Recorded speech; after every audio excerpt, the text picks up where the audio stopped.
Muy buenas noches. El día de hoy vamos a estar hablando sobre lo que es las fases de campo o desde de la página 312, 338 de la página perdón, del libro de San. Bueno, también tenemos lo que son las fases de campo. En estas tenemos tres puntos a resaltar, que la primera sería la recolección de datos en bruto, la segunda es la tabulación y la presentación de datos, y en la tercera encontramos el análisis y la discusión de resultados. Em, para esto necesitamos trasladar los datos a una base de datos digital, que en este caso sería que estamos usando Excel. Em, en el pilotaje también tenemos las pruebas de confiabilidad y la validez. También tenemos lo que es la exploración de datos y también tenemos las 8 fases para ver la matriz, que voy a hablar un poquito de esto también.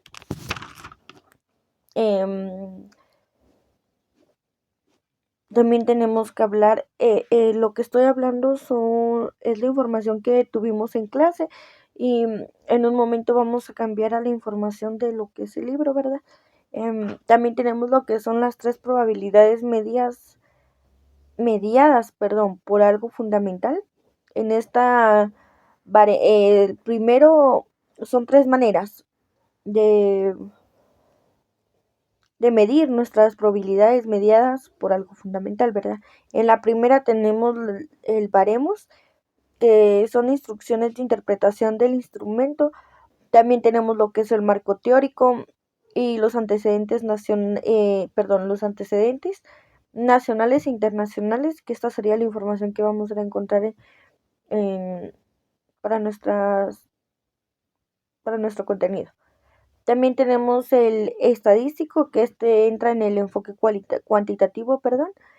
Y también también hablamos un poquito sobre las medidas de tendencia central, que sería la media promedio, la moda y la mediana. Y ahorita voy a explicar un poquito de esto. Muy bien, ahorita vamos a empezar a hablar sobre el contenido que es del libro. Como primer punto vamos a tener lo que son el análisis de los datos de dependencia.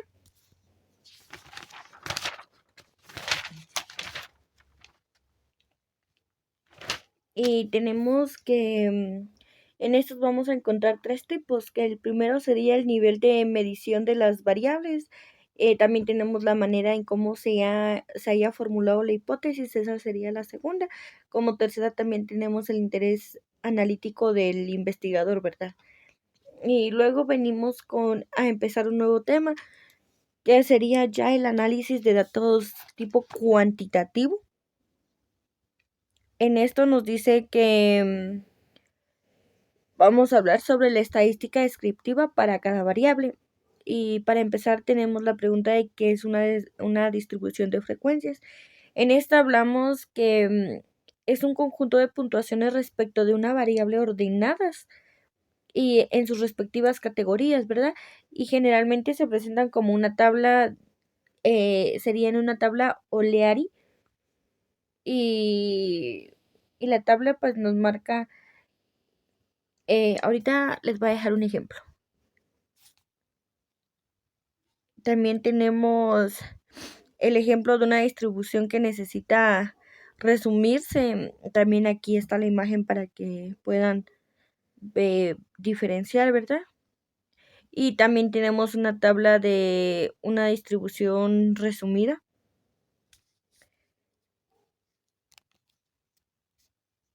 También tenemos que hablar sobre que los otros elementos que contiene una distribución de frecuencias. La distribución de frecuencias también. En esta hablamos de que las distribuciones de frecuencias también se pueden completar agregando los porcentajes de caso en cada categoría en los porcentajes válidos, ¿verdad? Y esto excluyendo los valores perdidos y en los porcentajes acumulados por, por, por porcentaje de lo que se va acumulando en cada categoría. En este decimos que desde la misma baja hacia la más alta. También nos indica que el porcentaje acumulado constituye lo que aumenta en cada categoría de manera porcentual y progresiva. Y en orden este se va a poner en orden de aparición en las categorías.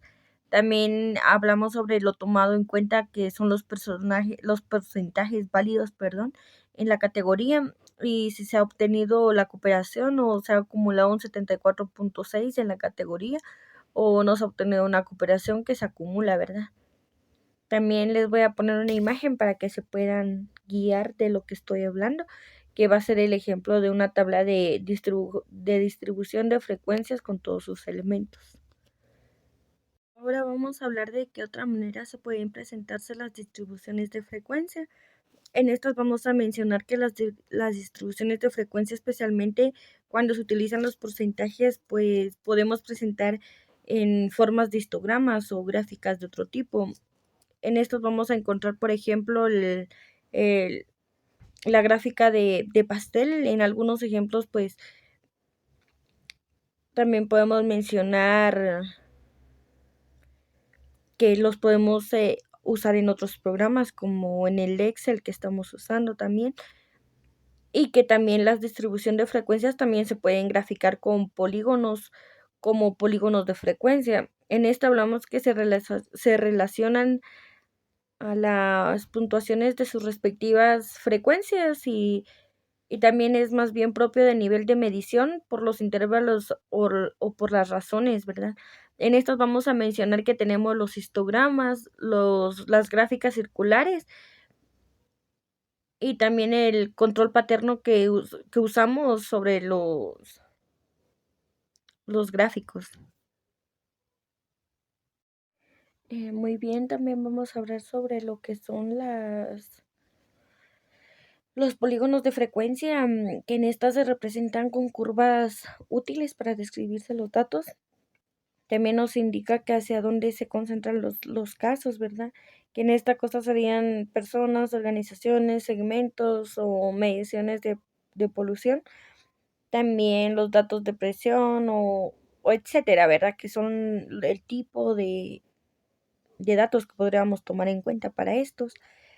En esta escala de variable, pues más adelante nos indica que las variables de investigación se obtienen de su distribución de frecuencias y pues de su gráfica.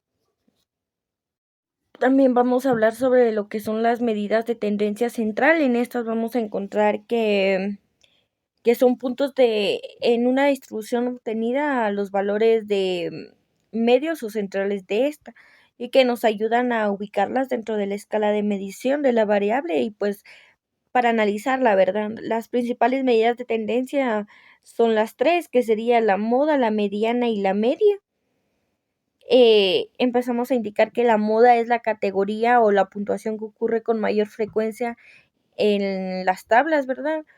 Y que se utilizan en cualquier nivel de medición y la mediana es el valor que divide la distribución por la mitad y esto es decir que en la mitad de los casos caen por debajo de la mediana y la otra mitad se ubica por encima de esta. La mediana también nos indica que refleja la posición intermedia de la distribución, ¿verdad? Y nos indica que nos indica también que si tenemos los niveles de medición ordinal por los intervalos de razón, también no tiene sentido como variables nominales, sino porque este nivel no hay jerarquías ni noción encima de o debajo de sí mismo, y que la mediana es particularmente útil cuando hay valores externos de una distribución y no es sensible a estos casos, ¿verdad? También nos indica que eh, la media es una medida de tendencia central que se utilizó, que empezó Graham en el 2013 y que también lo podemos definir como el promedio aritmético de una distribución simbólica. Ahora vamos a ver cuáles serían las medidas de variabilidad. En esto vamos a encontrar que son las que indican dispersión de los datos a la escala de medición y de la variable considerada, que responden a la pregunta donde están diseminadas las puntuaciones o los valores obtenidos. También podemos decir que las medidas son valores en una distribución y que las medidas de la variabilidad son intervalos que designan distancias o números de unidades a la escala de medición y que también son más utilizadas con rango de distribución o en variancia.